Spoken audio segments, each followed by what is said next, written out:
காலைக்கதிர் நேயர்களுக்கு வணக்கம்.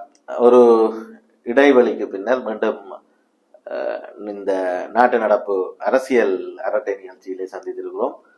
என்னுடன் இருப்பவர் வளமை போலவே எமது காலைக்கதிர் பத்திரிகையின் ஆசிரியர் திரு பிரேமானந்த் அவர்கள். சும்மா அரட்டைன்றதுதான் விஷயம். அப்ப உண்மையான அரட்டைன்றது பொழுதுபாட்டு செய்யறது அரட்டை. அப்ப பிஸி ஆயிட்டம் என்றபடியால இந்த அரட்டைய இப்ப திரும்ப வெட்டியா இருக்கிறபடியால திரும்ப அரட்டைக்கு வர சூடாக அரசியல் பரப்புல சூடா போய் கொண்டிருக்கிறது. நாங்கள் வளமையா 2-4-5 எபிசோட் ட்ரை பண்ணினாங்க. அரசியல் சார்ந்து சமூக பொருளாதார விஷயங்கள் காய்ச்சினாங்க. அரசியல் காய்ச்சாலே கண்டுகொள்றது இல்லை. அப்ப சமூக பொருளாதார துப்புரவு கண்டுகொள்றாங்க என்னுடைய வேற வழி இல்லாமல் திரும்ப அரசியல் அரட்டையாகவே இதை கொண்டு போறதுக்கு இருக்கு. அப்ப இப்ப சூடா அரசியல் பரப்புல சூடா இருக்கிறது எங்களுடைய ஜனாதிபதி தேர்தல். நான் நினைக்கிறேன் இன்னும் 25 நாட்கள் மட்டும்தான் இருக்கு ஜனாதிபதி தேர்தலுக்கு இருக்குது. தென்னிலங்கையில இருக்கிற சூடு பறந்த பிரச்சாரங்கள் அல்லது வாய்த்தர்க்கங்கள் ஈவன் அடிபடி என்ற அளவுக்கு கூடங்களை போய் கொண்டிருக்குது. பட் நாங்கள் கிட்டத்தட்ட அமைதியா இருக்குது எங்களுடைய பரப்பு. அதான் மக்களுக்கு அரசியல்வாதிகள் பிழைப்புக்காக நிறைய கஷ்டப்பட்டு கொண்டிருக்கிறோம். மக்களை பொறுத்த வரைக்கும் வழக்கமானதுதான் எங்களுக்கு. என்ன நாங்க இப்ப இல்ல, கிட்டத்தட்ட 60-70 வருஷங்களாக தென்னிலங்கையில நடக்கக்கூடிய தேர்தல்களுக்கும் எங்களுக்கும் சம்பந்தம் இல்லை என்ற ஒரு மனோநிலையத்தான் வளர்த்து வந்திருக்கிறோம். வழக்கம் போல ஒரு கோஷம் கடைசியில என்னன்னா அதை நாங்க கையாள வேணும், நாங்க ஒரு மண்ணாங்கட்டியும் கையாளுறையில அந்த மாதிரி ஒரு கோஷத்தை எடுக்கிறோம். இப்ப அதான் எடுத்து வச்சிருக்கோம் ஜனாதிபதி தேர்தலை கையாளு. அது மாதிரி ஒவ்வொரு முறையும் அந்த கையாளுதல் என்ற ஒரு கதையோட வந்தா அல்லது யாரையோ எதிர்க்கணும், இல்ல அவர் வரக்கூடாதுன்றதுனால இவருக்கு போடணும், அப்படி இப்படின்னு ஏதோ ஒன்று சொல்லி கடைசி நேரத்துல ஒரு சின்ன மோட்டிவேஷன்ல போறதே தவிர எங்களுக்குன்னு நான் சொல்றது வடக்கு கிழக்குல இருக்கக்கூடிய தமிழ் மக்களுக்கு இந்த தெற்கில நடக்கக்கூடிய தேர்தல்கள் பற்றி அதீதமான ஒரு கவர்ச்சி எப்பவுமே இருந்ததில்லை. அது வெறும் பார்வையாளர்கள் என்ற அளவுல தான் இருக்கிறாங்க. கடந்த தேர்தலையும் கூட அப்படித்தான். கடைசியில நாங்கள் சஜித்துக்கு வாக்களிக்கணும் என்ற முடிவு என்ற மாதிரி எடுக்கும் போது கூட சனத்துக்கு ஓரளவுக்கு ஒரு அசம்ஷன் இருக்கும். என்னதான் செய்தாலும் இப்படி இப்படித்தானே நடக்க முடியும் என்றதுல அது சனத்துக்கு தெரியும். அல்லது ரெண்டு பக்கம் அப்படித்தான். அல்லது சனம் என்னதான் நினைக்க போதோ அதைத்தான் கடைசியில அரசியல்வாதிகள் ஒரு முடிவா கொண்டு நிக்க போயிடும்.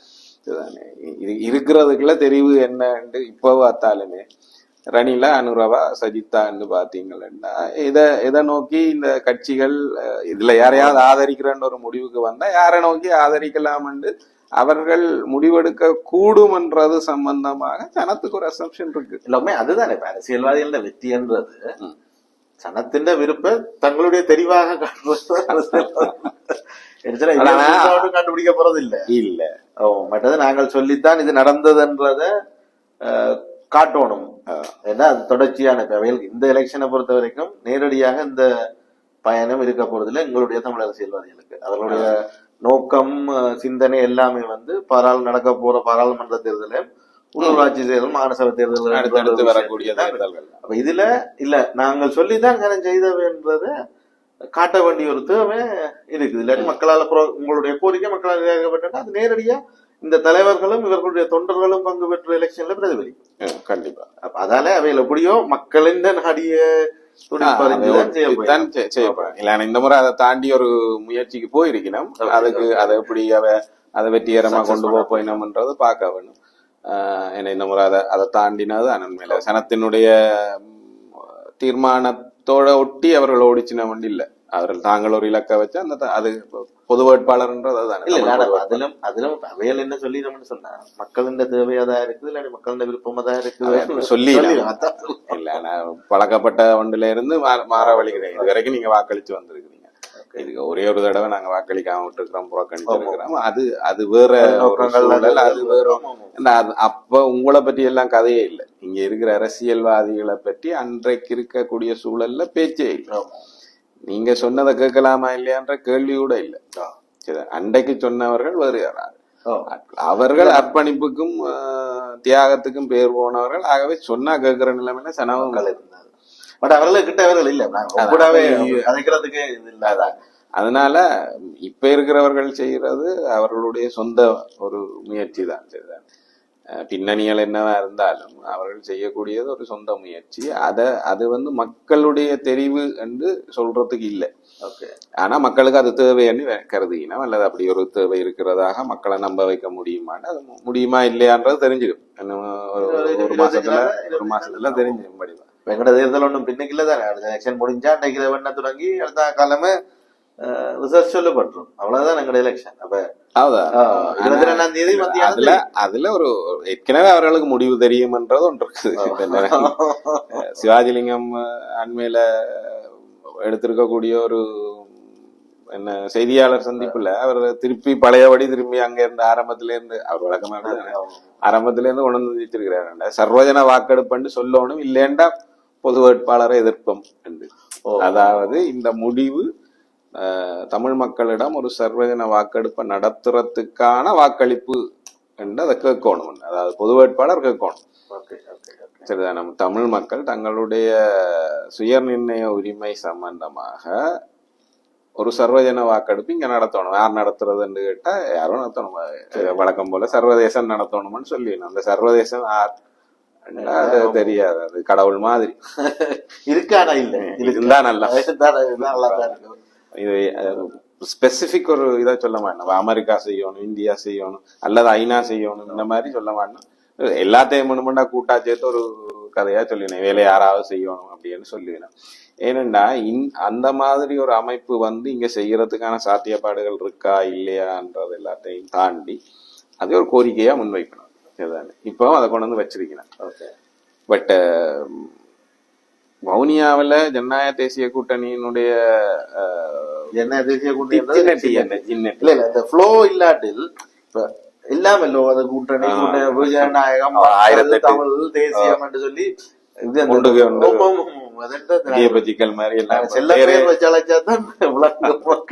அதனால அந்த சின்ன டிடிஎன்ஏ ஒரு கூட்டம் நடத்தி அதுல அப்பவே முடிவெடுத்தது என்னன்னா, இதை கேட்கற இல்ல அப்படி அதையும் கேட்கறது இல்ல. அடுத்தது நாங்கள் இது ஒரு கருத்து கணிப்புன்னு நாங்கள் சொல்றது இல்ல அப்படின்னு ஒரு முடிவெடுத்தவை. அதாவது இந்த தேர்தல்ல மக்கள் வாக்களிக்கிறத தமிழ் மக்களுடைய கருத்து கணிப்பாக ஒருபோதும் முன்னிறுத்துவது இல்லை. அப்ப என்னத்துக்கு இதுல பொது அட்லீஸ்ட் அதையாவது செய்யலாம். சரி, மக்கள் பாருங்க, ஓகே, ஒரு இதுக்காக தான் வாக்களிக்கிறதுக்கு தயாரா இருக்கணும். எங்களுடைய கோரிக்கைகள் தேசிய கட்டுமானம் அல்ல தேச கட்டுமானம் என்றதான் இந்த பொது வேட்பாளர் முன்னெடுக்க போறார். அதுக்குள்ள எங்களுடைய பாராளுமன்ற உறுப்பினர்களால் தமிழர்களின் ஜனாதிபதி என்று வேற ஒழிச்சிருக்கிறார். சரிதானே? அப்படி இருந்தது ஒரு கருத்தாவே எடுக்க போறதுல ஜனம் போட் பண்றது தமிழர்களின் சொன்னவரா? அப்படி சொல்லு, எங்களுக்கு வாங்க ஜனாதிபதி என்ன அப்படி நான் தமிழர்களின் ஜனாதிபதி நீங்க அவ்வளவு குறுக்கி மலினப்படுத்திட கூடாது. வாங்க ஜனாதிபதி என்ற அதான் இப்ப இருக்கக்கூடிய நிலைமையில இவர்கள் என்ன சர்வஜன வாக்கெடுப்பு அதை கோரக்கூடாதுன்ற முடிவுக்கு ஏன் வரினம் என்று சொல்லி சொன்னா, அல்லது மக்களுடைய கருத்து கணிப்பா இதை காட்டக்கூடாது என்ற முடிவுக்கு ஏன் வந்தவர்கள் என்றா அது தோத்து போயிடும் என்ற ஒரு அச்சம்தான். அச்சம் இல்ல, தெளிவு. அதான் ஏதோ ஒன்று வச்சுக்கொள்ளும். அது அவர்களுக்கு தெரியும் முடிவு என்னவாக இருக்கலாம் என்றது தெரியுது. எல்லாம் அவைக்கு அந்த 50-50 சான்சஸ் பற்றிய இது கூட இல்ல. அதுக்கு கீழே தான் அவைகள் சொல்லேயே 60% வாக்களிப்பின் 60%, 50 அல்லது 60 பற்றி தான் காய்க்கணும். 100% தமிழ் மக்கள் முற்றுமுழுதாக எங்களை ஆதரிப்பார்கள். அது எப்படி சொல்லல, ஒரு தரப்பு பகிஷ்கரிக்குது, ஒரு தரப்பு வாக்களிக்கிறோ கடைசி நேரத்துல யாரோ ஒரு ஆளை வாக்களிக்க சொல்ல போகுது என்ற ஒரு நிலப்பாட்டுல இருக்குது. ஒரு தரப்ப ஒரு தரப்பா தான் கடைசியா மாறும் நம்புறீங்க. அது அப்படித்தானே இருக்கு. ஏற்கனவே தலைவரா தெரிவு செய்யப்பட்டவரே உள்ள ஒண்ணு முழுங்க முடியாம வெளியில சாரி இந்த வார்த்தைக்கு வார்த்தை என்ன சொல்ல விடுறேன்னு தெரியல. ஆனா அங்க ஒண்ணும் செய்ய முடியாம வெளியில வந்துதானே அரசியல் செய்திருக்காரு. நீங்க தலைவராக தெரிவு செய்யப்பட்ட ஒரு ஆள், கட்சியினுடைய பெரும்பான்மை உறுப்பினர்களால தெரிவு செய்யப்பட்ட ஒரு ஆள். உங்களுக்கு கட்சியினுடைய மத்திய குழுவுல இத்தனைக்கும் அது பழைய மத்திய குழு. ஆமா ஆமா. உங்களுக்கு பிரச்சனை புதுசா தெரிவு செய்யப்பட்ட மத்திய குழு. அப்படி புதுசா தெரிவு செய்யப்பட்ட மத்திய குழு தான் சுமந்திரண்ட ஆட்களா போச்சுன்னா மட்டும்தான் அதை வேண்டாம்னு புது தெரிவுக்கு போறதுக்கு நிக்கிறீங்க. இப்ப இருக்கிறது பழைய மத்திய குழு. அந்த பழைய மத்திய குழுவிலேயே உங்களால உங்களுடைய கருத்தை முன் வச்சு அதை நியாயப்படுத்தி அல்லது உங்களுடைய கட்சியினுடைய பொது கருத்து ஒன்றை உருவாக்கி அதை கொண்டு வர முடியல. இப்ப நீங்க ஒரு ஆள் தான் அதை எதிர்க்கிறார் என்ற கருத்தியல் இருந்தா நான் சொல்றேன், ஏன் அப்படி எதிர்க்க முடியலைன்னா அங்க சில நியாயமான கேள்விகள் கூட்டத்துல முன்வைக்கப்படும் போது இவர்களால பதில் சொல்ல முடியல.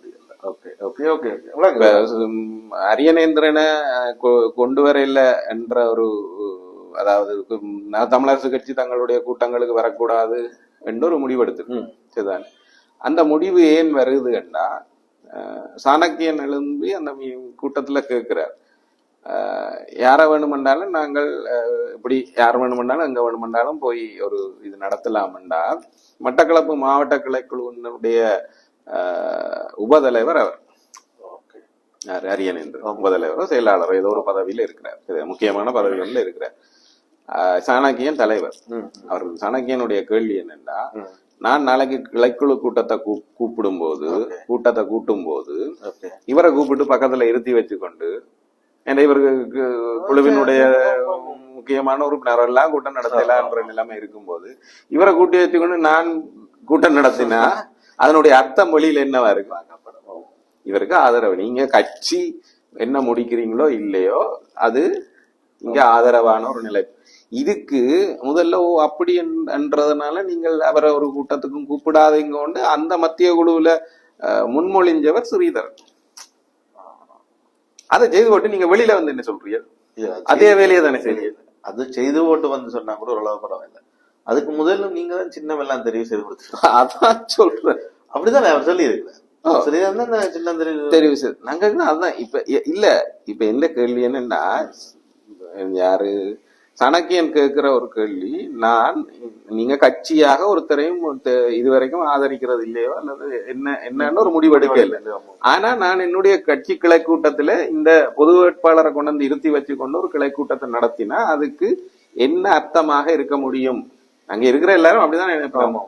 அவர் இல்ல, நான் இங்க பொது வேட்பாளராக வரவில்லை, நான் இந்த கட்சியினுடைய மட்டக்களப்பு மாவட்ட கிளைக்குள் என்ன உபதலைவராக வந்திருக்கணும் வசனம் பேசி அங்கே யாராவது வெளிப்பார்வைக்கு எப்படியாக இருக்க போகுது? இப்ப சுமந்திரன் சொல்ற, நாங்கள் அவர் மீது நடவடிக்கை எடுக்கிறது என்றதே அறிகுறிதான். நாங்கள் பொது வேட்பாளரை எதிர்க்கிறோம்ன்றதுக்கான அறிகுறியன் இல்லையா? அதே மாதிரி தான் ஒரு அறிகுறி தானே இவர் இருந்தா வரப்போம். அப்ப ஒரு கட்சியினுடைய தலைவராக தெரிவு செய்யப்பட்ட நீங்கள் அந்த கூட்டத்திலேயே அதை எதிர்த்திருக்க வேணுமா இல்லையா? இல்ல இருக்கட்டும், எடுக்கல தானே, அவர் இருக்கட்டும் வரட்டும். ஏன் நீங்க அங்க அரியநேந்திரனை செய்யக்கூடாதுன்னு சொல்றீங்க? ஒரு முன்மொழிவை வர வைக்கிறீங்க. அப்ப ஒரு கூட்டத்துக்கு அவரை கூப்பிட வேண்டாம் ரெண்டு ஒரு முன்மொழிவை வச்சு போட்டு கொண்டதே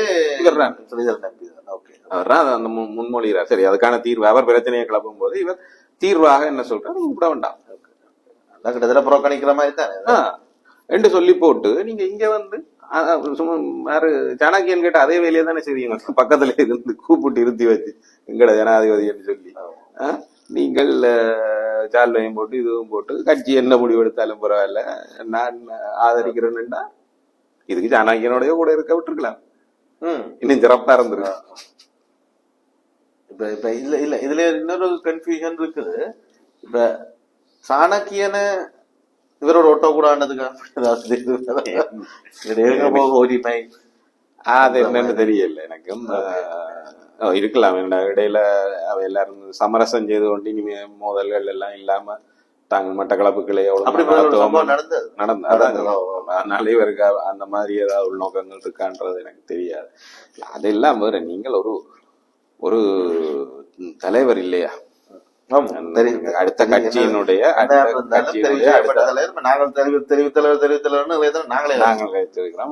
நீங்களா அது வேண்டாம் என்று ஒதுக்கும் வரைக்கும் நீங்களும் தெரிவு செய்யப்பட்ட தலைவராக இருந்த நீங்க நாளைக்கும் தெரிவு செய்யப்படலாம். அப்ப இப்ப கேள்வி என்னன்னா, நீங்க நாளைக்கு தெரிவு செய்யப்பட்டாலும் அப்படிதான் நடத்த போறீங்க கட்சிய. அது கட்சிக்காரர் முடிவு எடுக்கட்டும்.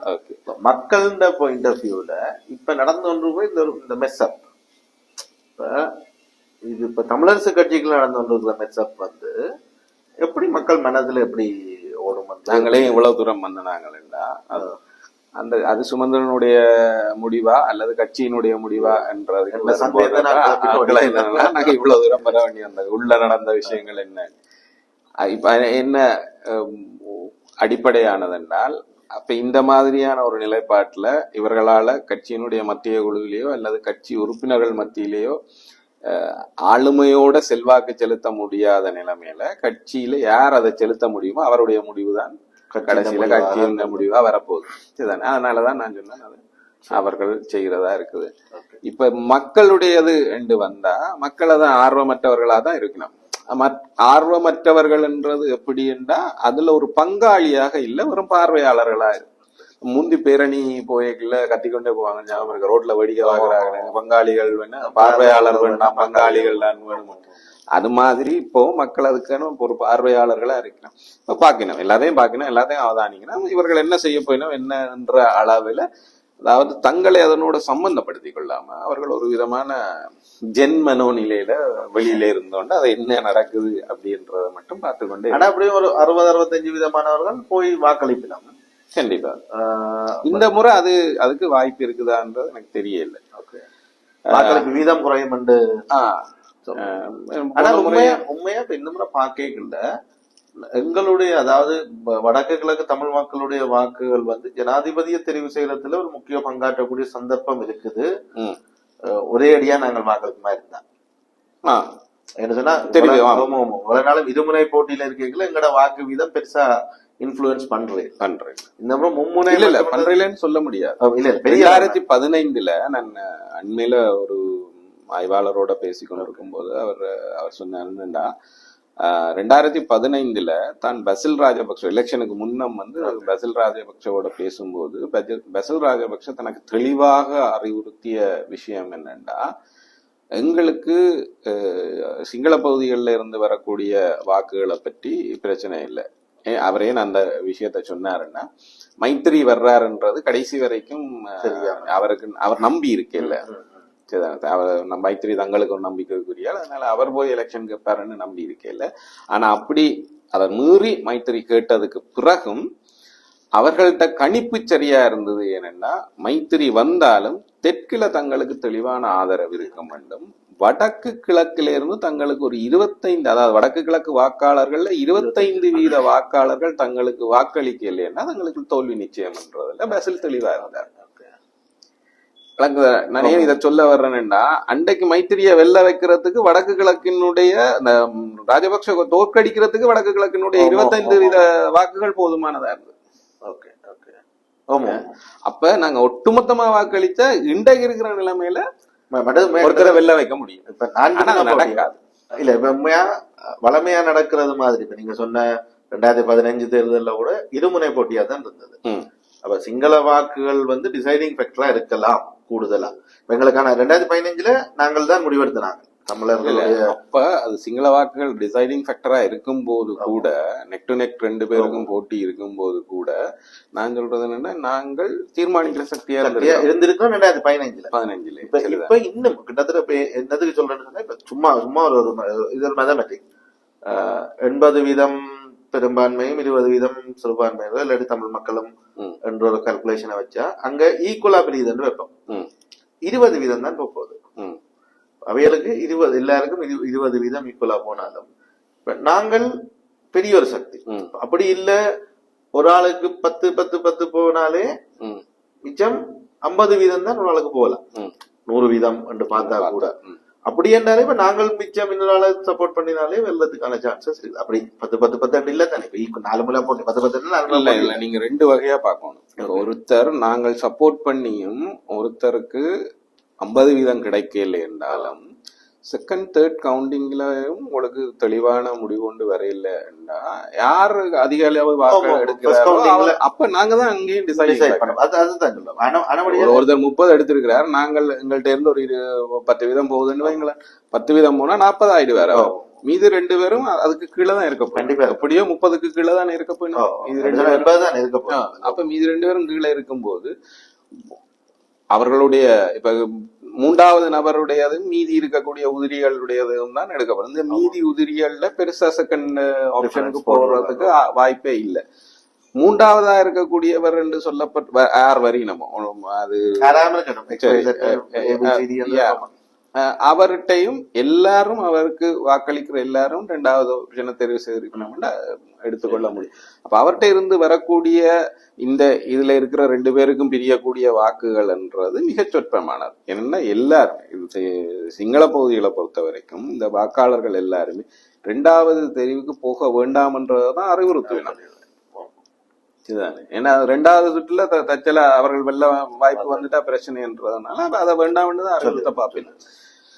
ஜேவிபி அதை சொல்லுது இப்பவே தெளிவா தன்னுடைய இதுகள்ல நீங்கள் அது இல்ல எங்களுக்கு இதுக்கு மட்டும்தான் வாக்களியுங்கன்னு சொல்லுது. சரிதானே. மணிக்கூடு மட்டும்தான், கடிகாரத்துக்கு மட்டும்தான், திசை காட்டி அந்த திசை காட்டிக்கு மட்டும்தான் வாக்களியுங்கன்னு திரும்ப திரும்ப சொல்லுது. வேற எதுவும் இல்லை. சரிதானே. அப்ப ஒருவேளை உங்களுக்கு 2வது எண்ணிக்கையின் போதும் கூட தெளிவான பெரும்பான்மை வரையில்லைன்னா யார் அதிக அளவான வாக்கு எடுத்திருக்கிறாரோ அவர் தான் ஜனாதிபதி. இந்த முறை எப்படியும் நாங்க யார சப்போர்ட் பண்ணாலும் அவர் ஜனாதிபதியா வர்றது. இந்த முறை எப்படியும் நான் நினைக்கிறேன் எப்படி பார்த்தாலும் இந்த 50+1 திரும்ப போறது இல்லை. இதுவரைக்கும் அப்படி இல்லை. அன்லஸ் ஏதாவது ஒரு மிராக்கிள் நடந்தாலே தவிர 50+1 ஒரு சாத்தியப்பாடான சொல்ல தெரியல. என்னன்னா முதல்ல ஒரு நிலைப்பாடு இருந்தது, அனுரவும் சஜித்தும் தான் முன்னணியில இருக்கணும், ரணில் மிக பின்னுக்கு இருக்கிறார் அப்படின்ற மாதிரி. 3வது நாளாவது தான் ரணிலா நாமலான்ற மாதிரியான ஒரு நிலைப்பாடு இருந்தது. ஆனா இப்ப அப்படியே மாறி. ஆனா இன்றைக்கு நாமல் பிரச்சாரம் தொடங்கினதுக்கு பிறகு இருக்கிற ஸ்டேட்டஸ்ல பாத்தீங்கன்னா நாமல் ஒரு இடத்துல இல்ல. அவர் அந்த போட்டிக்கான களத்திலே. ஆனா இந்த 3 பேர்ன்றதுல அதை சொல்ல முடியல. ரணில் பரப்புரை ஆரம்பிக்கிறதுக்கு முன்னர் இருந்த நிலைப்பாட்டுக்கும் ரணிலிட இடம் இப்போதைக்கு முன்னேறி இருக்குது என்று சொல்லலாம்.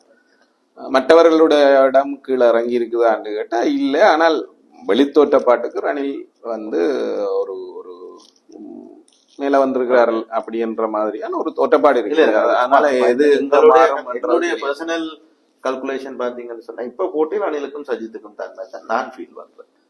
என்னுடைய தெற்குல ஆரம்பத்துல இருந்து அதுல கொஞ்சம் முரணான கருத்து எடுக்கல.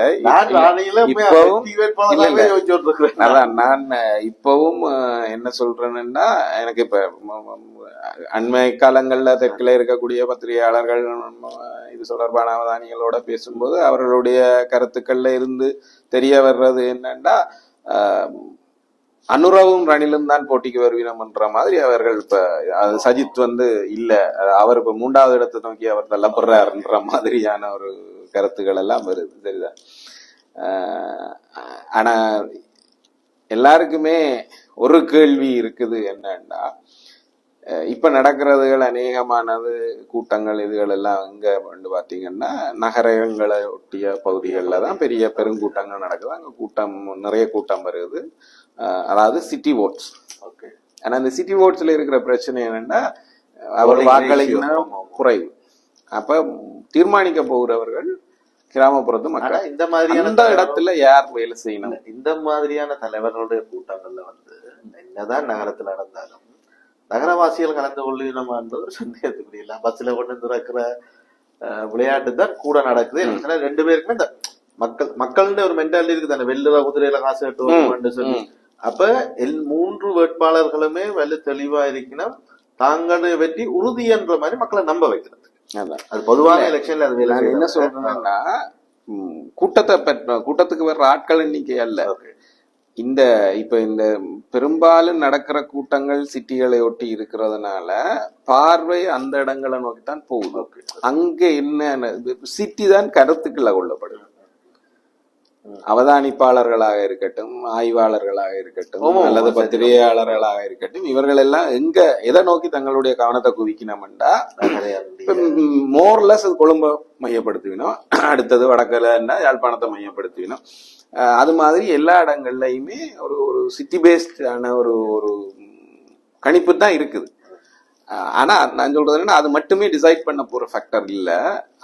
கிராமப்புறங்கள்ல கடைசியில எப்படியோ வாக்களிப்பை வந்து தீர்மானிக்க போகுது.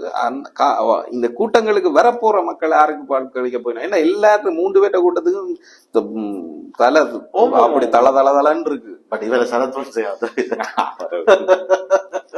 ஆனா அது வந்து ஒரு மிக முக்கியமான செய்தியை சொல்லுது. நாங்கள் கவனிக்க வேண்டிய ஒரு செய்தி என்னன்னா, சிங்கள மக்கள் போர் வெற்றிய இனிமேயும் தூக்கி கொண்டு திரிகிறது இல்லை.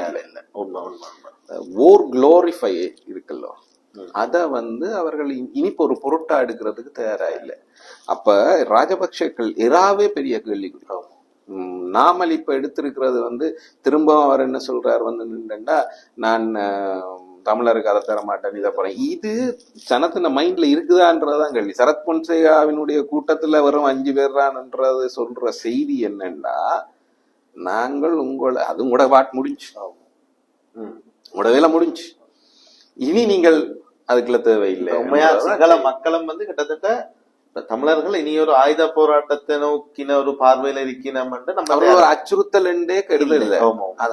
அந்த எண்ணப்பாங்கில இருந்து அவர்கள் வெளியில போய் சிங்கள மக்கள்கிட்ட மனநிலையும் பாத்தீங்கன்னு சொன்னா தமிழோட சேர்ந்து வாழ ஆரம்பத்துல இருந்து இந்த 2ஆம் அரசியல்வாதிகளோட சாதாரண மக்கள் வந்து ஓரளவுக்கு இப்ப இங்க யாழ்ப்பாணம் நோக்கி வரக்கூடிய சுற்றுலாவிகளை பாத்தீங்கன்னா, சிங்கள சுற்றுலாவிகளையும் இங்க இருந்து வடக்குல இருந்து தெற்குக்கு போற மக்களை அங்க அவையில் ஆதரிக்கிறது இல்லாட்டி அந்த டோக்ஸ் பாத்தீங்கன்னு சொன்னா, முந்தி அந்த ஊட்டப்பட்ட விஷம் வந்து இப்ப குறைஞ்சு ஒரு சக மக்களாக மக்களை சொல்றேன். அந்த அரசியல்வாதிகள் இன்னும் எனக்கு அதுல பெரிய உடன்பாடு இல்லை. இந்த கருத்தை ஏற்கிறேன். நான் சும்மா ஒரு உதாரணம் சொல்றேன். என்னன்னா, 83 நாங்கள் என்னத்தை பார்த்தோமோ, 83 கலவரத்தின் போது தமிழர்களுக்கு எதிராக சிங்களவர்களால் நிகழ்த்தப்பட்ட வன்முறைகள் எதை பார்த்தோமோ அதை திருப்பியும் நாங்கள் 2022 பார்த்திருக்கோம்.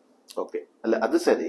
அதே மாதிரி அதே வன்மத்தோட அதே பாதிக்கப்பட்டவர்கள் வேற தரப்பா இருக்கு.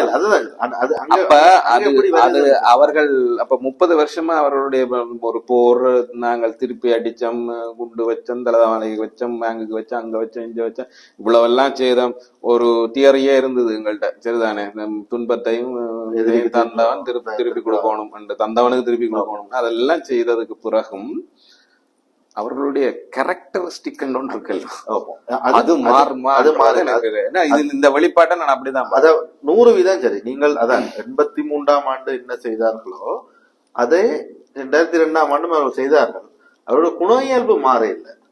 பட் எங்கள் மீதான முந்தி என்னன்னு சொன்னா, நாங்கள் தான் வசதியா இருந்தாங்க, தமிழர்கள் தான் வசதியா இருந்தவர்கள். அப்ப அவங்களுக்கு அந்த மனசுக்குள்ள ஒரு வெறி இருந்தது. நாங்கள் பெரும்பான்மை இருக்கிறோம் உங்களோட நாட்டுல, இவங்க இப்ப அவையெல்லாம் கல்வி தரத்திலும் சரி. இப்ப முந்தி மாதிரி நாங்கள் தான் எல்லாரும் வரலாற பாத்தீங்கன்னு சொன்னா, இந்த போராட்டங்களுக்கு முதல் 60-70-60-70கள்ல அவன் ஏன் எங்களுக்கு எதிரான வன்மத்தை கொட்டினவன்டா, என்ஜினியரிங் ஃபேக்டரியில 80-85% லெக்சரர்ஸ் தமிழாங்க.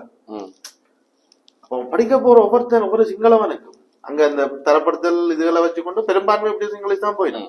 அவனுக்குள்ள ஒரு பயம் இருக்குது, இவங்களை எப்படி பிடிச்சு விழுங்கிடுவாங்க.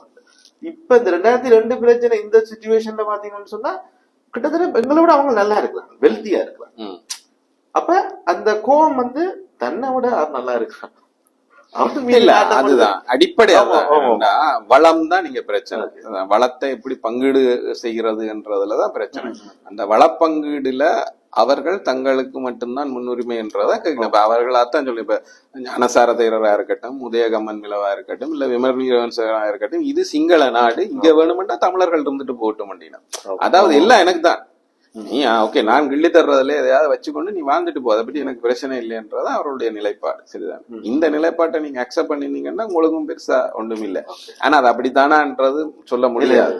அது மாதிரி இருக்கக்கூடிய இப்ப பாகிஸ்தான்ல பாத்தீங்கன்னா இந்துக்களுக்கு நடக்கிறது, இந்துக்கள் அங்கே ஒன்னும் ஒரு முரணுக்கும் போற இல்லை, ஆனாலும் அடிப்பான். இப்ப இன்றைக்கு பங்களாதேஷ்ல பாத்தீங்கன்னா அது மாதிரிதான். முஸ்லிம்ஸ் ஆட்சியில இருக்குன்னா ஆட்சியினுடைய பங்கோ இதோ எதுவும் அங்க இருக்கக்கூடிய இந்துக்களுக்கு கிடையாது. அவர்கள் கேட்கறதும் இல்லை, அதுக்கு போறதும் இல்லை.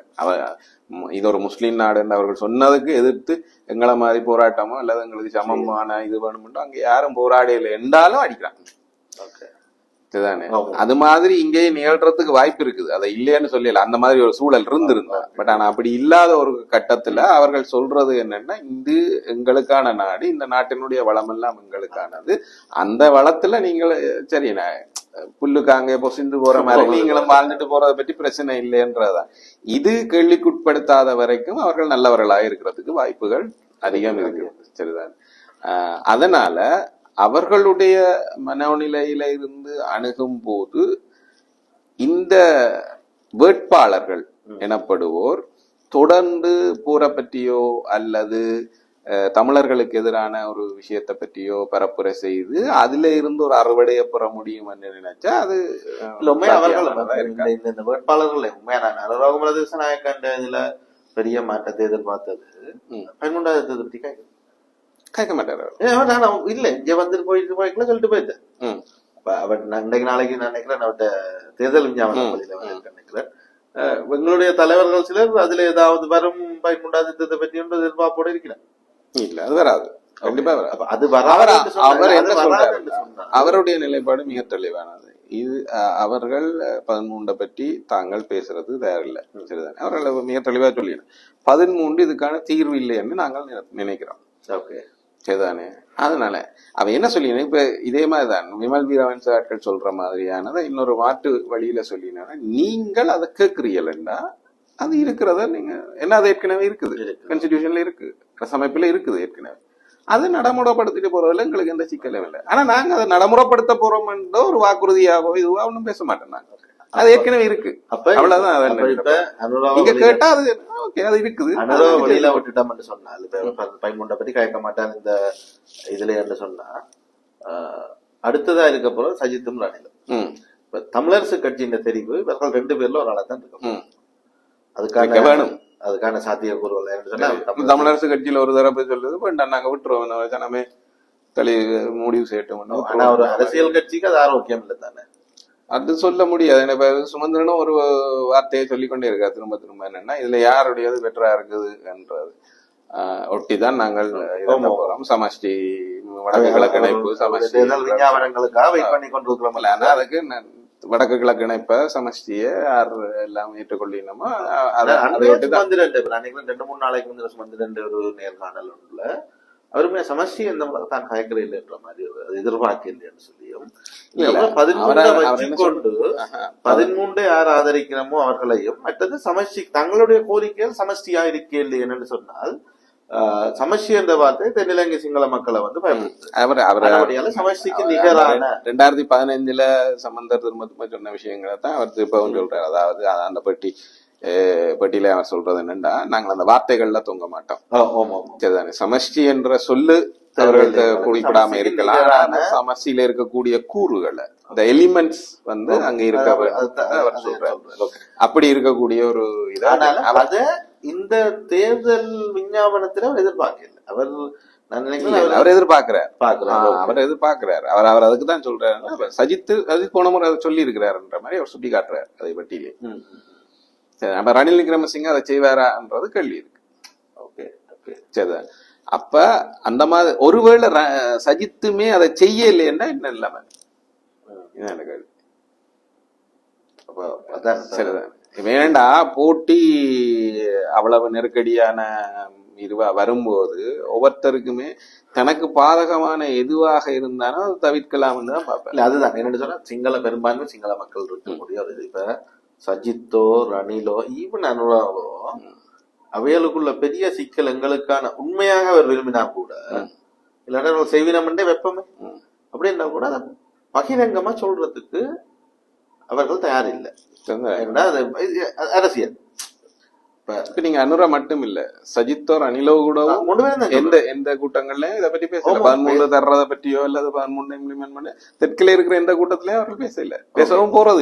அப்ப நாங்கள் இப்ப இல்ல, எனக்கு இந்த 3 பேரையும் ஆதரிக்கிறதுன்ற ஒரு பக்கம், இங்க பொது வேட்பாளர் என்ற ஒரு பக்கம் இருக்குது. இந்த 2 பக்கத்தையும் வச்சுக்கொண்டு பார்க்கல. இப்ப தமிழரசு கட்சி இந்த 3வது ஆதரிப்போம் என்று சொல்லி ஒரு முடிவுக்கு வரும் என்று நான் எதிர்பார்க்கிறேன் யாரோ ஒரு ஆளுக்கு. அதுல மெயினா பார்த்தோம்னா சஜித்தோ ரணில் என்ற ஒரு கன்க்ளூஷனுக்கு வருவதற்கான சாத்தியக்கூறுகள்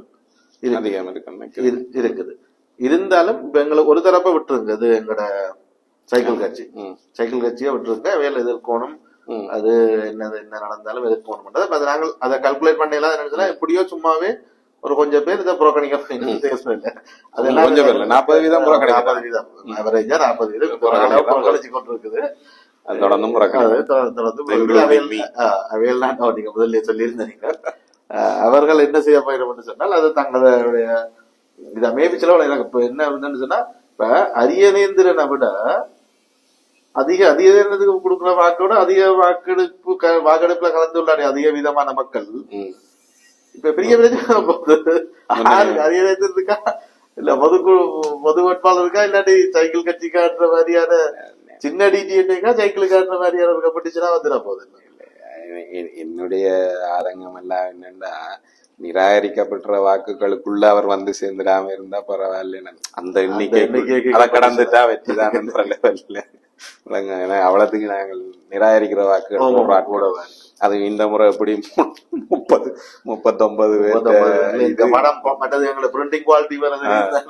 அதுல எது ஆட்ட சின்னவன்றது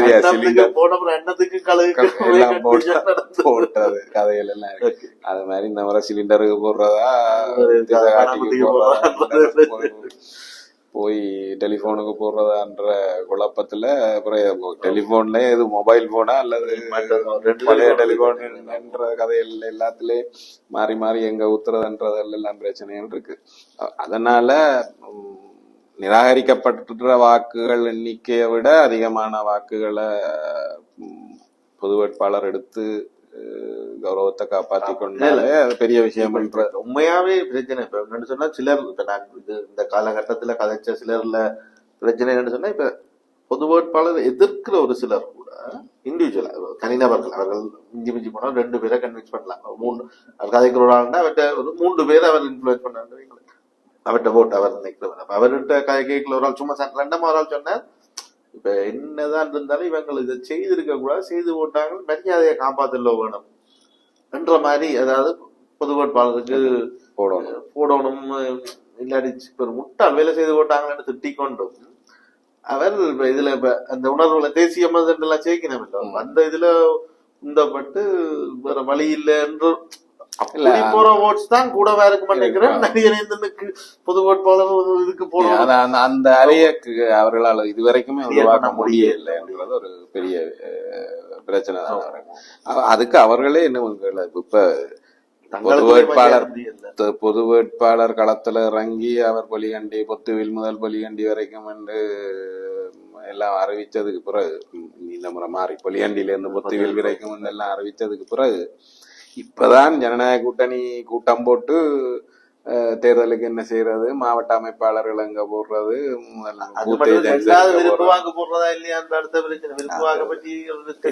அது நீங்க இறக்கினவருக்காக இறங்கி வேலை செய்யறதுக்கே நீங்கள் இவ்வளவு தாமதப்பட்டு தான் எல்லாத்தையும் மிதண்டுவீங்களா? எப்படி அப்ப யார் இதுக்குள்ள இறங்குறத யார் செய்யறது என்ற கேள்வியெல்லாம் அதை நீங்க சரியா ஒருங்கிணைக்க இல்லை என்று சொல்லி சொன்னால், இப்ப அவர்கள்ட்ட இருக்கிற ஒரே வழிமுறையா இருக்கிறது என்னன்னா, எல்லாத்தையும் நாங்கள் யாரோ 4 பேர் இறங்கி செய்து அது கொடுக்குற ஒரு அழுத்தம், இந்த நீங்க சொன்ன மாதிரி தேசியம், தமிழ் மக்கள் ஒன்றிணைவு, தேசம் இந்த சொற்கள் மூலமாக உருவாக்கக்கூடிய ஒரு அழுத்தத்தின் மூலமாக இவர்களை எல்லாம் வழிக்கு கொண்டு வரலாம்.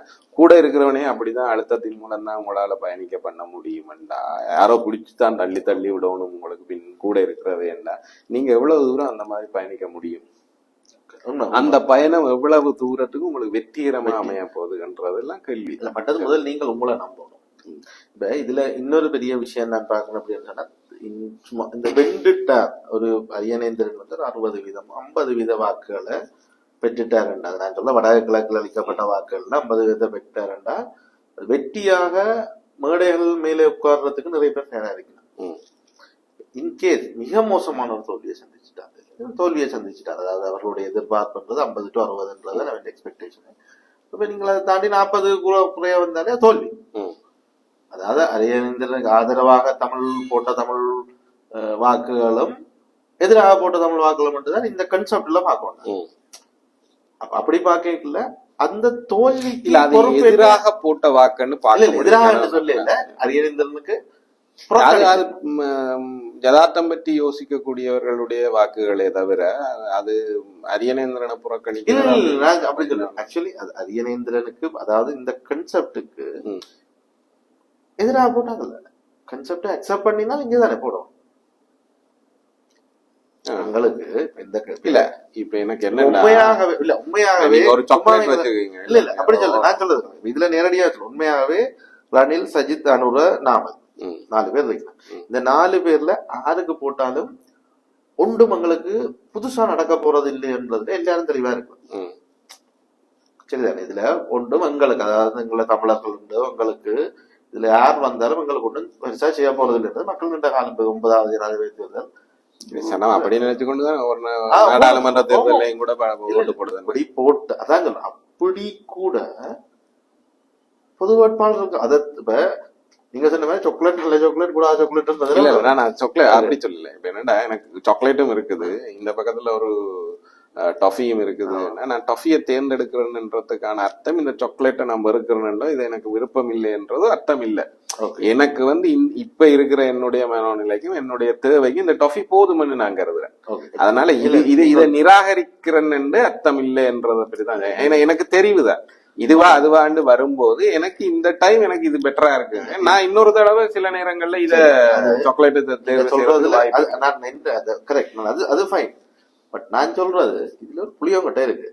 சரியா? இதை எடுத்து வாயில கடிச்சு ஒன்றும் பெறப்போறது இல்ல, சுவையும் பெறப்போறது இல்ல, ஒன்றும் பெறப்போறது இல்ல. சரியா? ஏதோ 4 புளியங்கொட்டையில ஒன்று எடுக்கிறதுக்கும் நீங்கள் சொல்ற மாதிரி சாக்லேட்டா இருந்தா, ஆனா இந்த புளியங்கொட்டைக்காகவே ஏதோ ஒன்று எடுக்க போறேன்.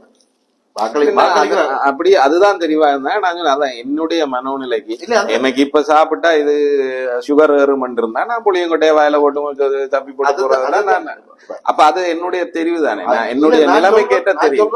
அதுக்கு அர்த்தம் இதன் மீது எனக்கு வெறுப்போ அல்லது நிராகரிக்கிறேன்ன்றதோ அல்ல. இதுல அப்படி இல்லை. இதுல நான் சொல்றது அதை நிராகரிக்கிறீங்க. நீங்க சொன்ன மாதிரி சுகர் வருது, எங்களுக்கு பிரச்சனையா இருக்கு, தேவையில்லை. இந்த தருணத்துல நான் இந்த தருணத்துல நிராகரிக்கிறேன்ன்றது இல்லை என்றது அது சரி. அது எங்களுக்கு தேசியம் என்றது அதை அதுக்காக அது நீங்கள் சும்மா லேபிள போட்டு உள்ளுக்கு என்ன வச்சிருக்கீங்கன்னு எங்களுக்கு தெரியும். உண்மையாவே அதுக்குள்ள நல்ல சாக்லேட் இருக்கு, சொல்ற ஹெல்தியான சாக்லேட் ஒன்று இருக்கட்டா, அவன் ஏனையா அது புளியோட எடுத்து வாய்க்க விட போறான். நீங்க லேபிள் தான் வச்சிருக்கிறீங்க, உள்ளுக்கு கெமிக்கல், மில்கோ கொக்கோவோ ஒன்றும் இல்லாமல் ஒரு கெமிக்கல்ல செய்த ஒரு இதை போட்டு பள்ளியில நல்ல வடிவா லேபிள் ஒட்ட போட்டீங்க. அங்கதான் அவைக்குள்ள இழுபறியும் பிரச்சனைகளும் இந்த ஒழுங்கா போக முடியாம இருக்கிறதுக்கான காரணம், அல்லது அவர்கள் எதிர்பார்த்த வேகத்திலேயும் எழுச்சியிலையும் இதை நகர்த்தி கொண்டு போக முடியாம இருக்கிறதுக்கான காரணமே என்னன்னா அதுதான்.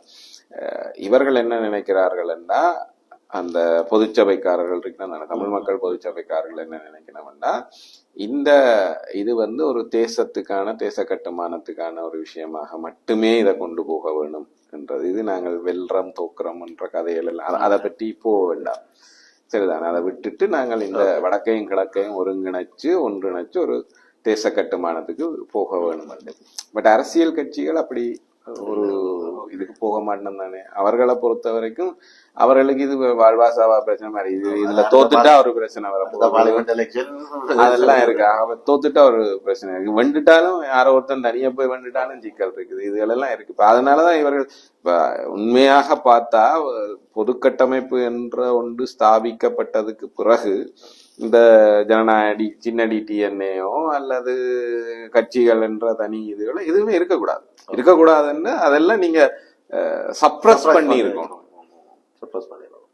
சரிதானே? எல்லாத்தையும் நீங்க ஒரு வித கிட்டத்தட்ட மழுங்கடிக்கப்பட்ட ஒரு நிலைமைக்கு கொண்டு வந்து நீங்கள் இந்த பொது கட்டமைப்பை இயங்க வச்சிருக்கோம். ஏன்னா அதுக்காக தான் நீங்க வந்தீங்க, அதுதான் உங்களுடைய தேவை. ஆனா அந்த கட்டமைப்புக்குள்ள உங்களால இயங்க முடியலைன்றது இந்த பிரச்சனை என்னன்னா, நீங்கள் தனித்தனிய உங்களுடைய நலன் சார்ந்து இயங்குறதுக்கு விரும்புறீங்க.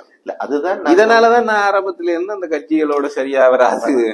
அது மட்டும் எடுத்துக்கொண்டே இவர்களுடைய நோக்கம் உண்மையிலேயே தேசிய கட்டுமானமாகத்தான் இருந்தன்னு சொன்னால், இந்த ஆரம்பிச்ச காலகட்டத்துல வந்த இந்த ஜனாதிபதி தேர்தல கண்டும் காணாமல் இருந்திருந்தால், அவர்கள் இந்த ஜனாதிபதி தேர்தல் பொது வேட்பாளர் நிறுத்தாமல் இருந்திருந்தா இந்த கட்டமைப்பு இயங்கி கொண்டிருந்திருக்கும். ஒரு நல்ல ஒரு ரப்போவை கிரியேட் பண்ணியிருக்கலாம். அதுக்கு பிறகு இப்ப எடுத்தோடனே இப்ப உங்களுக்குள்ள ஒரு ஒற்றுமை இல்ல, ஒரு புரிந்துணர்வு இல்ல. நீங்கள் ஒரு பொது விஷயத்துக்கு போயிருக்க சண்டை வருது. நீங்க என்ன சொல்றீங்கன்னா ஆழமறியாம காலை விடக்கூடாதுன்னு நீங்க சொல்றீங்க. பிரச்சனை என்னன்னா அவர்களை பொறுத்த வரைக்கும் காலை விட்டு தானே ஆழத்தை பார்க்கலாம்ன்ற நிலைமையிலதான் அவ இருக்கணும். இப்ப காலை விட்டுட்டுனா இப்பதான் அவைக்கு தெரியுது ஆழம் விட்டது இல்லைன்றது இப்பதான் தெரியுது. நீங்கள் கால ஜனாதிபதி வேட்பாளர் பொது வேட்பாளர் நிறுத்துறது வந்து உங்களோட சொந்த காலை விட்ட மாதிரி. உண்மையா என்ன செய்யணும், இதை விட்டுட்டு ஒரு குச்சி சரி அந்த கோமன் செட் கூட இல்ல அவள் உலக கட்டுரைகள் எனக்கு டவுட்டா தான் இருக்கு. இல்ல அவர்களாதான் ஒரு எதிர்பார்ப்பு என்னன்னா அப்படி ஒன்றை கொண்டு வந்தோன்னு ஒரு பெரிய எழுச்சி வந்துடும், ஒரு மாற்றம் வந்துடும், மக்கள் திரண்டு வந்துடுவினம் அப்படி என்ற பொன்சேகாக்கு என்ன சொன்னனோ அதுதான் இங்கே நிலை. என்ன நாங்க அதை அந்த இடங்கள்ல 15 வருஷம் 15 வருஷம் 1.5 தசாப்தமும் சரிதானே. 1.5 தசாப்தத்துல நீங்கள் நடந்தது எல்லாமே என்னன்னா கட்சிகளாக உடைஞ்சதும் கட்சி அரசியலுக்குள்ள போனதும் தான். சரிதானே. என்னை பொறுத்தவரைக்கும் அதை தொடக்கி வச்சது முன்னணி தான். வழியில வந்து அதை உடைச்சு, அதாவது தமிழரசு கட்சி அல்ல தமிழ் தேசிய கூட்டமைப்பை ஒரு எதிராளியாக நிறுத்தி அதுக்கு எதிரான ஒரு வேலையை செய்ய தொடங்கின போதே அந்த கட்சி அரசியல் வந்து உள்ள வந்துட்டு. சரிதானே. அவர்கள் என்னன்னா கூட்டமைப்புக்கு ஒரு எதிர்கட்சி வேணும்ன்ற அன்றைக்கு சிந்திக்க வழி கட்டுச்சுனாமோ அன்றைக்கு அதை கட்சி அரசியலா மாறிட்டு தேசிய அரசியல் அல்லது இன அரசியல் என்றதை தாண்டி இப்ப நீங்க என்ன திமுக அதிமுக யோசிச்சீங்க. பட் அங்க தமிழ்நாடுன்ற ஒரு ஸ்டேட் இருக்கிறதுனால அந்த பிரச்சனை இல்லை. இவங்களுக்காக போராட வேண்டிய பெரிய தேவைகள் இல்ல ஏற்கனவே ஒரு ஸ்டேட் இருக்குது, அவர்கள் அந்த ஸ்டேட்டுக்குள்ளதான் அடிபடினம் என்ற ஒன்று இருக்கு. சரிதானே. வெளியில இருக்கிறவன் அவைய தனித்தனியா கையாளுவான்ன்றதெல்லாம். ஆனா அங்க ஏற்கனவே ஒரு ஸ்டேட் இருக்கு. எங்களுக்கு அந்த மாதிரி ஒரு நிலைமை இல்லாத போதும் நீங்க அது மாதிரியான ஒரு சூழலை இங்க உருவாக்கி விட்டீங்க. எல்லாரும் சேர்ந்து ஒரு இதுக்கு முயற்சி. அப்ப அந்த ஆரம்பிச்சு இப்ப நாங்க 10 வருஷம் ஆச்சு, ஒரு தசாப்தம் போயிட்டுது. வெறும் கட்சி அரசியலுக்குள்ள வந்து ஒரு தசாப்தம் போயிட்டுது. உங்களுடைய கட்சி அரசியல், கட்சி புணவுகள், கட்சி அடிபாடுகள்ல இருந்து 15 வருஷம் ஆச்சு. 2010 கேந்திரமான் பதினஞ்சு வருஷம்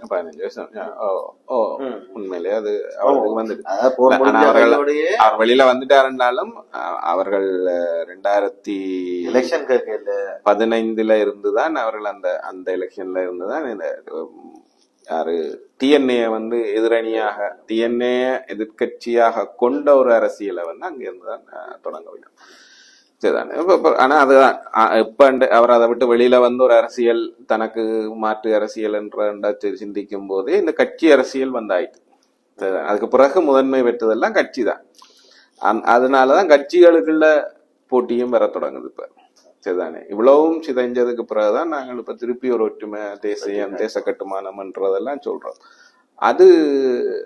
அதுக்கு நீங்கள் எடுக்க வேண்டிய முன்னெடுப்புகள் என்ன என்றதுல உங்களுக்கு மிக தெளிவான ஒரு நிலைப்பாடு இல்லை அப்படின்றத நான் பொது கட்டமைப்பு மீது அல்லது பொதுச்சபை மீது வைக்கக்கூடிய விமர்சனம் என்னன்னா, பொன்சேகாக்கு எப்படி ஒரு போர் வெற்றி அல்லது போர் பெருமிதம் என்று சொல்றது இருக்கு தானே, குளோரிபிகேஷன், அது சிங்கள மக்கள்கிட்ட இருந்து வெகு தூரத்துக்கு போயிட்டுதோ அது மாதிரி நாங்கள் அந்த போரால பாதிக்கப்பட்டவர்கள், எங்களுக்கான இழப்புகள், அதனுடைய துன்பம், துயரம், இது எல்லாத்தையும் மட்டும் பேசி நீங்கள் இந்த தேச கட்டுமானம் தேசிய அரசியல் செய்ய முடியாது. அதுக்கு மக்கள் விலகி வந்து இதுல 2 பிரிவா பிரிக்கலாம் மக்கள். ஒன்று வந்து இந்த போர் காலங்கள்ல நேரடியாக அனுபவங்களை பெற்று இந்த உணர்வுகள் அதில் கலைச்சு போச்சு.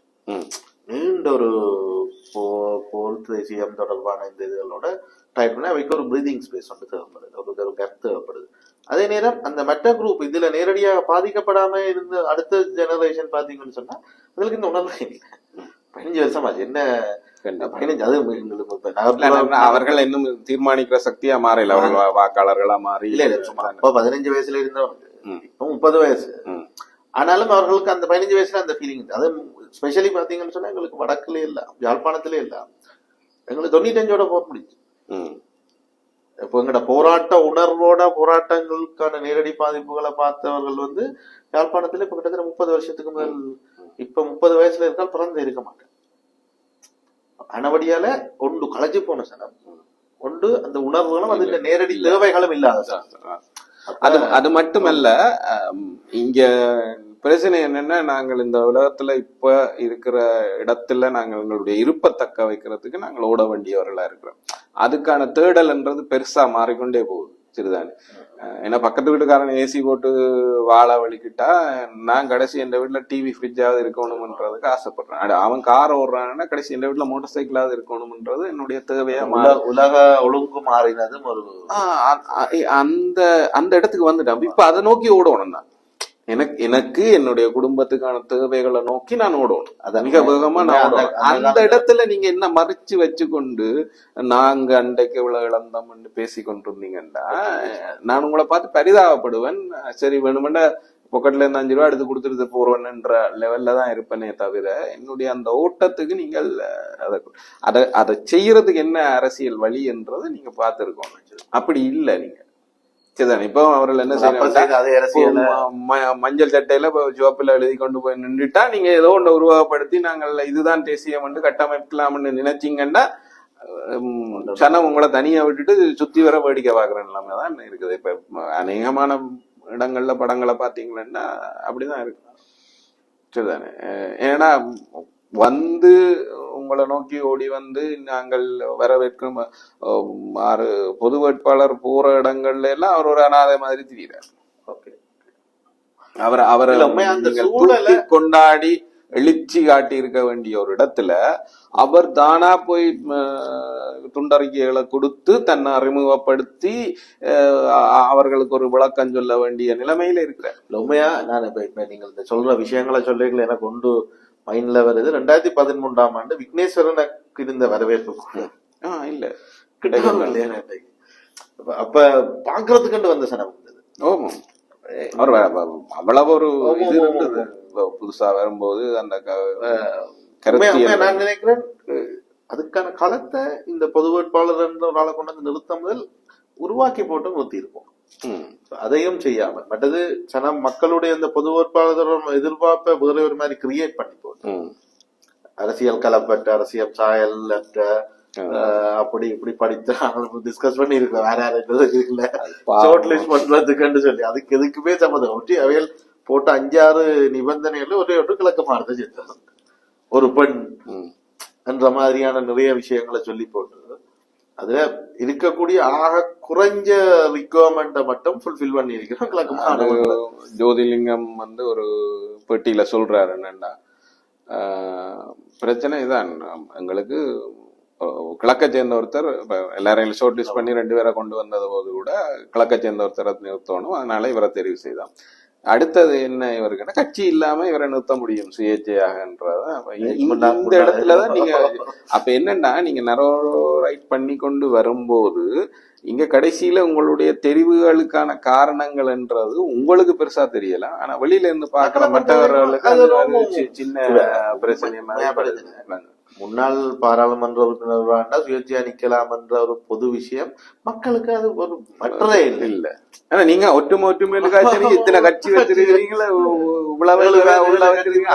சும்மா எல்லாம் ஆளுக்கு ஒரு கட்சி 15 பேரை வச்சிருக்கீங்க. இருக்கிற கட்சியில உள்ள இருக்கிறவனே ஆளுக்கு ஒரு கட்சி பேர்ல 15 வச்சிருக்கீங்க. அவ்வளவு இருந்து கொண்டு ஒரு கட்சியில கேளாதான்றதான் சனத்திட்ட இருக்கக்கூடிய கேள்வி. சரிதான். சரி. ஆனா இப்ப என்ன சிக்கல் அதுல என்ன, நான் ஏன் அந்த பாயிண்ட்டுக்கு வந்தேன்னா இதைத்தான் அரசியல் கட்சிகளும் இதுவரை காலமும் செஞ்சது. அத்தப்புள்ள என்று சொன்ன நீங்களும் திரும்ப வந்து அதையே செய்ய அதை விட மோசமா கொண்டு போய் அந்த மனுஷனை கொண்டு வந்து விட்டுட்டீங்கன்னு நினைக்கிறேன். நான் நினைக்கிறேன் உண்மையிலேயே இன்னொரு 25 நாள்ன்றது ஒரு நிறைய மாற்றங்கள் நடக்கக்கூடிய இறுதிக்கட்ட மாற்றங்கள் நடக்கக்கூடிய நிறைய விஷயங்கள் எங்களுடைய தமிழ் மக்கள் இன்னுமே அது தொடர்பான எல்லாம் பார்வையாளர்கள் எல்லாத்தையும் ரிசீவ் பண்ணி கொண்டிருக்கிறோம். இன்னும் நான் நினைக்கல ஒரு கன்க்ளூஷனுக்கு வந்திருக்கக்கூடிய ஆக்களா இருப்பினோம்னு நான் நினைக்கல. அப்ப நான் ஜஸ்ட் எங்களுடைய நேரங்கள் பர்மிட் பண்ணினால் அடிக்கடி இப்படியான ஒரு இரட்டையில சந்திப்போம். கொஞ்சம் கப்புக்கு பிறகு வந்தபடியால் அங்கே ஒன்றும் இங்கொன்றுமா நிறைய விஷயங்களை காய்ச்சிருக்கிறோம் நினைக்கிறேன். இந்த தொடர்ச்சிகளை இனிவரும் நாட்டு நடப்பு அரசியல் இரட்டையில் நிறைய நேரம் செலவழிச்சு உங்களோட கயக்கிறதுல ரெடியா இருக்கிறோம். ஒரு எபிசோட்டை நீட்டாமல் இன்னும் சுருக்கிறதுக்கு ஆரம்பத்திலிருந்தே ட்ரை பண்ணோம், முடியவே இல்லை. பார்க்கலாம் என்ன நடக்கிறது. இன்றைய இந்த நிகழ்ச்சியில் உங்களது நேரத்தை ஒதுக்கியமைக்காகவும் இவ்வளவு காலம் உங்களோட மண்டைக்குள்ள இருந்ததை தேவையான விஷயங்களை மட்டும் பிடிச்சி வெளியில போட்டதுக்காகவும் நன்றி. நேயர்களுக்கு வணக்கம். நன்றி, வணக்கம்.